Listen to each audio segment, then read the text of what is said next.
Jésus dit: Vous êtes si appesantis par votre humanité que vous ne savez jamais prier avec une élévation surnaturelle et vous donnez aux mots de la prière un sens tout relatif. Mais l'oraison ouvre des horizons infinis, mes enfants. Ces horizons qui seront votre demeure quand vous retournerez à Dieu, si vous avez su garder votre âme en Dieu et Dieu dans votre âme. Même lorsque vous réfléchissez à ce que vous dites, et c'est déjà beaucoup si vous le faites, vous donnez à votre réflexion un cadre limité à la terre et à la chair. Il vous est difficile d'élever votre esprit au-delà du moment et des besoins de votre journée. Vous ne vous plongez pas dans la lumière. Elle est pour vous un reflet lointain et flou, comme celui du soleil dans les hivers nordiques. C'est une clarté qui n'est pas lumière, mais seulement crépuscule. Telle est celle qui luit en vous, car vous n'ouvrez pas les portes à la lumière, qui demande à se précipiter en vous pour vous instruire et vous fortifier contre les ténèbres. N'enfermez pas votre esprit dans l'opacité de la matière. Il est de Dieu et doit voir Dieu, le connaître, vivre de lui, en lui. Jésus ressuscité dit aux apôtres: C'est cela l'oraison, ô homme, se mettre en contact avec l'Éternel et avec ce qui sert à élever l'esprit bien au-delà de la terre, et, par la méditation des perfections de Dieu et de la misère de l'homme, du moi, susciter des actes de volonté amoureuse ou réparatrice, adoratrice toujours, même si c'est une volonté qui jaillit de la méditation d'une faute et d'un châtiment. Le bien comme le mal servent à la fin dernière si on sait s'en servir. Je l'ai dit maintes fois. Le péché est une ruine inguérissable seulement s'il n'est pas suivi de repentir et de réparation. Dans le cas contraire, la contrition du cœur peut former un mortier solide pour tenir compacts les fondements de la sainteté dont les pierres sont les bonnes résolutions.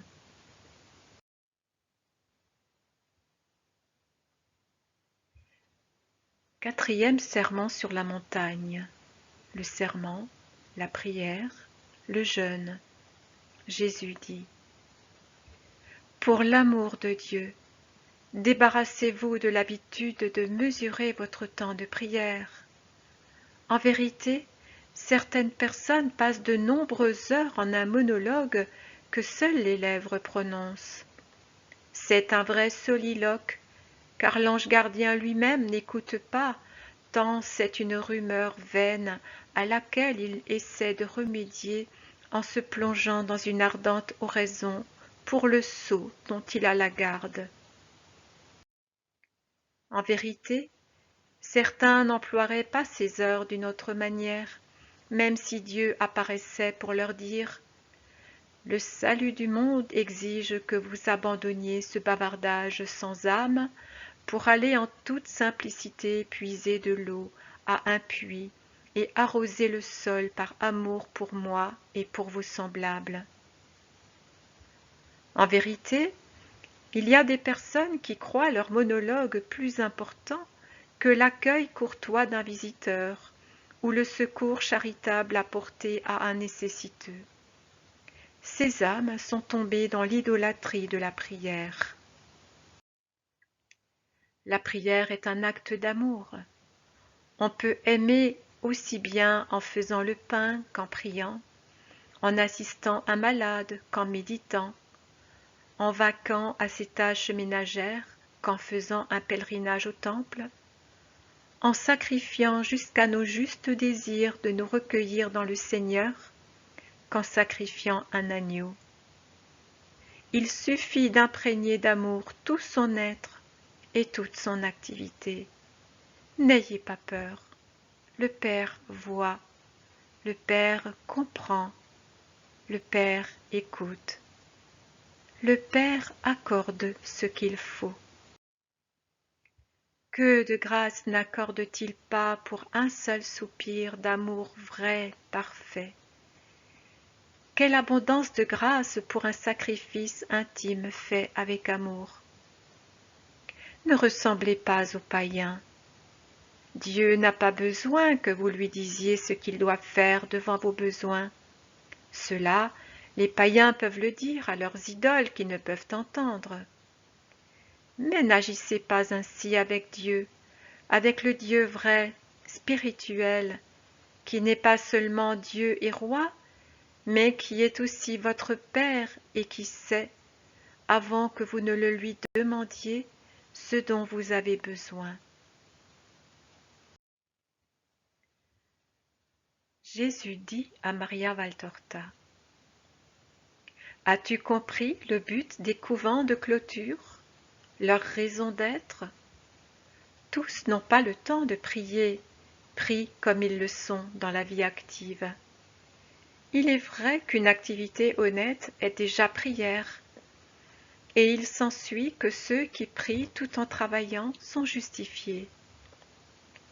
Mais les besoins de l'homme sont grands, et il y a bien des gens qui ne prient pas du tout.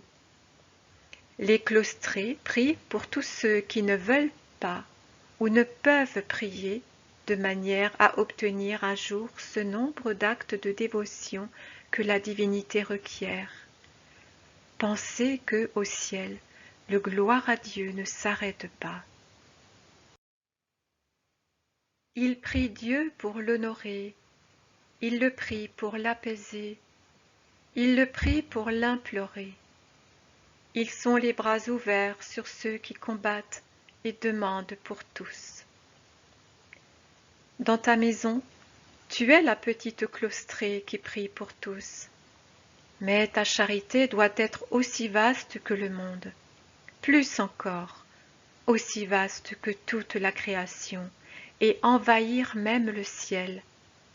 Mieux, commencez par lui. Priez pour louer Dieu et réparer les blasphèmes commis par tellement de gens. Priez pour ceux qui ne prient pas. Priez pour l'Église. Priez pour le sacerdoce, car sans lui, s'il ne revient pas à la splendeur du martyr Laurent, vous devenez de plus en plus idolâtre. Priez pour la société humaine, afin qu'elle vienne à Dieu si elle veut être sauvée. Priez pour la patrie, afin qu'elle obtienne paix et bien. Priez pour ceux qui souffrent, qui ont faim ou sont sans toit. Priez pour ceux qui doutent et sentent le désespoir s'emparer d'eux. Priez, priez, priez. En dernier lieu, priez pour toi. N'ayez pas peur, même si, vous qui priez pour tous, ne priez pas pour vous. Moi, je prie le Père pour vous. Soyez tranquilles.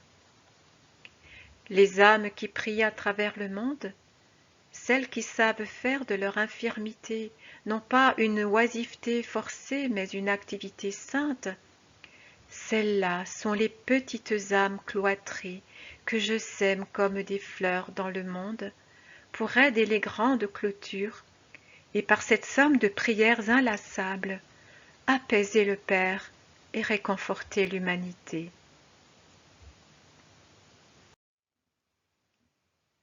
Jésus dit: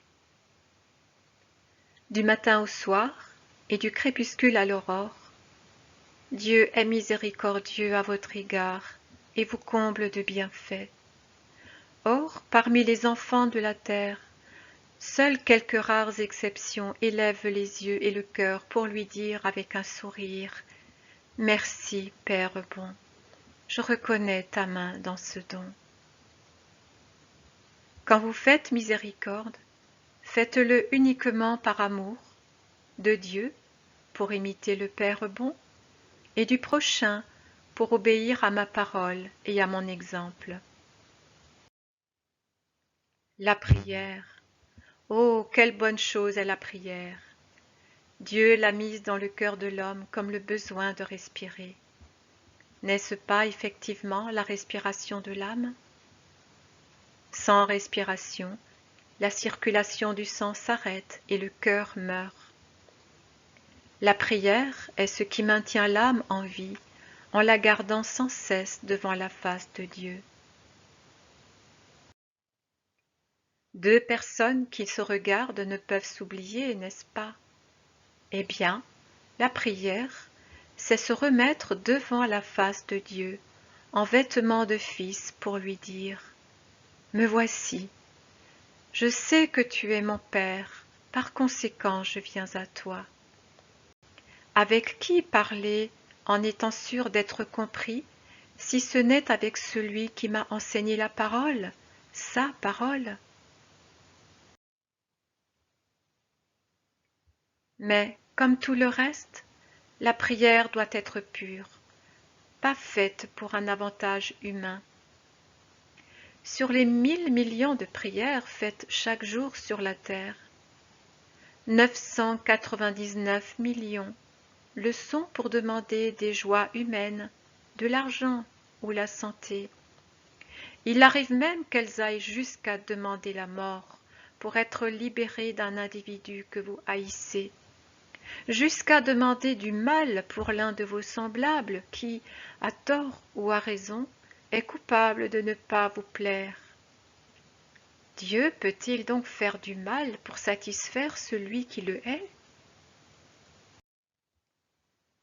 Seuls 1 million de prières sont faites pour demander une aide surnaturelle qui vous permette d'atteindre cette perfection à laquelle vous désirez parvenir pour être agréable à Dieu, lui qui vous veut saint et uni à lui. Ce million de prières monte avec humilité et reconnaissance en disant « Père, aide-moi à me sanctifier. Ma faiblesse a besoin de toi pour être forte. Père, je veux t'aimer parfaitement et je ne sais pas le faire. Apprends-le-moi, toi, l'amour. Père, je sais, je me rappelle ce que tu m'as déjà dit. Sans toi, je serais misérable physiquement et plus encore spirituellement. Merci de tout, Père. Je te dis, continue, continue tes bienfaits. Mais ce n'est pas par soif de bien-être humain. Plus que pour mon corps, je te dis encore pour mon âme, à laquelle je veux rendre la patrie éternelle. Père saint, ta petite créature aspire à ton sein. Soutiens-moi sur le chemin, afin que je ne dévie pas vers d'autres voies, mais que je parvienne à toi, mon repos et ma joie.